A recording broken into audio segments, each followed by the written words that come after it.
ભાવનગરના ઉમરાળા સહિત ગ્રામ્ય વિસ્તારોમાં ધોધમાર વરસાદ. મોડી રાત્રિ અને વહેલી સવારથી જ 2 ઇંચ જેટલો વરસાદ વરસી ચૂક્યો છે. નીચાણવાળા વિસ્તારો જળબંબાકાર, ચોમેર પાણી જ પાણી નજરે પડી રહ્યું છે. ગટર લાઇનમાં કચરો ફસાતા અનેક જગ્યાએ પાણી ભરાઈ ગયા છે. રાત્રે ગાજવીજ સાથે વરસાદથી ગ્રામજનોમાં ખુશી જોવા મળી હતી. તો ભાવનગરમાં ઠેર ઠેર મેઘરાજા મન મૂકીને વરસી રહ્યા છે. જો કે ભારે વરસાદના પગલે અનેક વિસ્તારોમાં પાણી ભરાવાની સમસ્યા જોવા મળી રહી છે. ગટર લાઇનમાં ભરાવો જોવા મળી રહ્યો છે. રાત્રે ગાજવીજ સાથે વરસાદનું આગમન થયું હતું, જેનાથી ગ્રામજનોમાં ખુશી હતી. પરંતુ વરસાદ બાદ આજે તારાજીના દ્રશ્યો સામે આવી રહ્યા છે. ક્યાંક લોકોના ઘરોમાં પાણી ભરાઈ ગયા છે, લોકોની દુકાનોમાં પાણી ભરાઈ ગયા છે અને તેના કારણે લોકોને પારાવાર મુશ્કેલીનો સામનો કરવો પડી રહ્યો છે. અનેક રોડ રસ્તાઓ ભારે વરસાદના પગલે બંધ થઈ ગયા છે, જેના કારણે વાહન વ્યવહારમાં મુશ્કેલીનો સામનો કરવાનો વારો આવ્યો છે. લોકોને એક સ્થાનેથી બીજા સ્થાને જવા માટે અવરજવર કરવામાં ભારે સમસ્યા આવી રહી છે.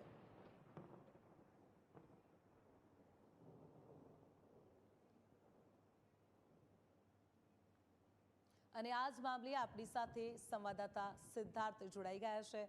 સિદ્ધાર્થ, મહુવામાં કાર તણાઈ, ભારે વરસાદ છે, અનેક વિસ્તારોમાં પાણી ભરાય છે. ભાવનગરમાં પણ કંઈક એવી જ પરિસ્થિતિ છે. તમામ જે આ સૌરાષ્ટ્ર કાંઠાના વિસ્તારો છે ત્યાં વરસાદે તારાજી સર્જી છે. કેવા પ્રકારની હાલમાં પરિસ્થિતિ સામે આવી રહી છે?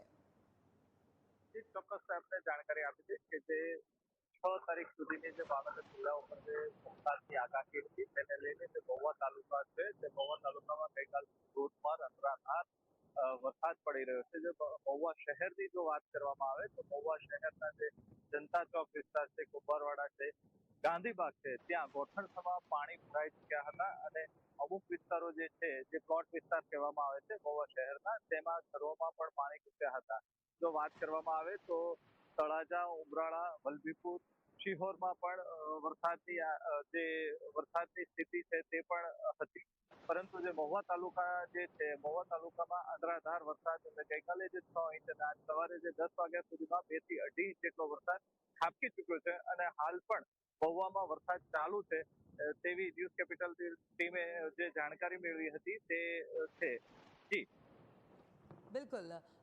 સિદ્ધાર્થ, જે પ્રકારે છેલ્લા કેટલાક સમયથી ખેડૂતો વરસાદની રાહ જોઈ રહ્યા હતા, કારણ કે પાક માટે જે વરસાદ છે ખૂબ જરૂરી છે, પરંતુ જ્યારે વરસાદનું આગમન થાય, પ્રથમ વરસાદે જ આવા તારાજીના દ્રશ્યો સામે આવે ત્યારે તંત્રની પ્રી મોન્સૂન કામગીરીની સામે અનેક સવાલો ઉભા થઈ રહ્યા છે. કારણ કે જો અગાઉથી જ આ પાણીના નિકાલ માટેની કોઈ યોગ્ય વ્યવસ્થા કરવામાં આવી હોતી તો આ પ્રકારના દ્રશ્યો કદાચ જોવા ન મળતા. ચોક્કસથી તે મહુવા શહેરની જો વાત કરવામાં આવે તો મહુવા શહેરમાં દર વર્ષે આવી રીતે પાણી ભરાતા હોય છે અને એક જ દિવસમાં જ્યારે 6 ઇંચ જેટલો વરસાદ પડી ચૂક્યો હતો, જેને લઈને રોડ ઉપર જે વરસાદી પાણીના કારણે ગોઠણસમાં પાણી ભરાઈ ચૂક્યા હતા, તેને લીધે સ્થાનિકો ખૂબ હાલાકી ભોગવી હતી. જ્યારે તંત્રનો એવો પોકળ દાવો હતો કે અમારી દ્વારા પ્રી મોન્સૂન કામગીરી કરવામાં આવી હતી, પણ તે બિલકુલ ને બિલકુલ અહીં ક્યાંય દેખાતી ન હતી અને જે ગોઠણસમાં પાણી અને અમુક વિસ્તારોમાં જે ઘરમાં પાણી ઘૂસ્યા તેની ઉપરથી સાબિત થાય છે કે ભાઈ તંત્રએ બિલકુલ પોકળ દાવો કર્યો હતો. આજે જ્યારે રવિવારની રજા છે ત્યારે વિદ્યાર્થીઓને પણ હાલાકી ગઈકાલે પડી હતી, પરંતુ આજે રવિવારની રજા હોવાના કારણે વિદ્યાર્થીઓ આ જે પાણીમાંથી સ્કૂલે જવા માટે હતા તે બચ્યા હતા. બિલકુલ. સિદ્ધાર્થ, મહુવાના ડોંગી નદીમાં એક કાર તણાવવાની ઘટના પણ બની હતી. કઈ રીતે આ કાર તણાઈ હતી, તેમાં કોણ હતું અને તેમનું રેસ્ક્યુ કરવામાં આવ્યું છે કે કેમ, તે ઘટના વિશે જણાવશો.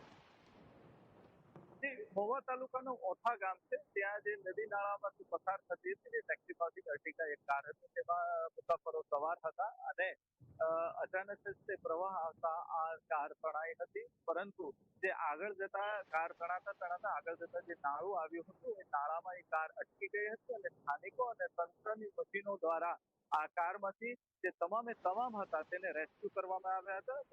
તંત્રએ પણ એવી અપીલ કરવામાં આવી હતી કે જે તે સમયે જ્યારે વરસાદી માહોલ હોય ત્યારે નીચાણવાળા વિસ્તારમાં આવેલા નાળાઓ કે નદીઓ પરથી પસાર થતી વખતે ખૂબ ધ્યાનપૂર્વક ધ્યાન રાખવું અને તેવી અપીલ કરવામાં આવી હતી તંત્ર દ્વારા કે આવી જ્યારે પરિસ્થિતિ હોય ત્યારે કારને કે કોઈ પણ વાહનોને પાણીમાં નાખવી નહીં, જેના કારણે આવી પરિસ્થિતિ સર્જાય નહીં.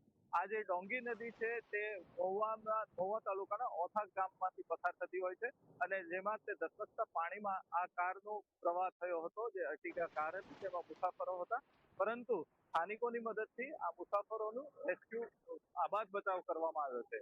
જી જી સિદ્ધાર્થ, માહિતી સાથે જોડાવા બદલ આપનો આભાર.